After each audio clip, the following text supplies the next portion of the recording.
Is it porn, or are we just seeing it that way? Here's a 90-second-ish summary of what porn was like before the internet. Now, a little note before we start: what is considered porn is totally subjective and changes across time and culture. This means that some of the things that we look back on today and label porn might not have been intended as such by its creators. So how is porn defined? For this video, we'll stick with this definition here. It's material intended to create sexual excitement. Back in the day, the material of choice for artists was stone, and so statues were in. It's been argued that the generously curvy Venus of Willendorf, one of the oldest surviving works of art pictured here, may mark the beginning of pornography. If that's true, then the history of porn dates back 25,000 years. Of course, she could just be a fertility symbol.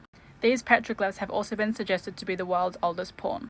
These carvings are around 3,000 to 4,000 years old and from northwest China, and they depict queer sex and gender non-conforming figures. Go them.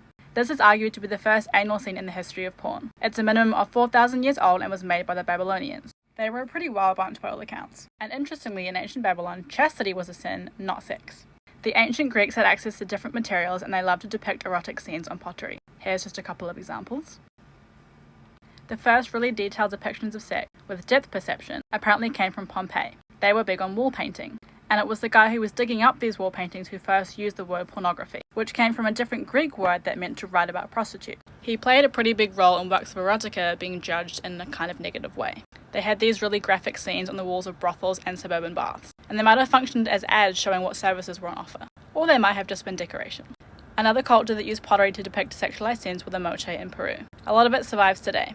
I'm covering up the most explicit area of the sculpture, but you can imagine. Interestingly, experts said that these pots weren't pornography at all. Instead, they're about heritage and connections between the living and the dead. And of course, we then had print. And as you can see, some might be erotica, some is porn. It's completely subjective. Which takes us back to our original point: it's all about how you see things.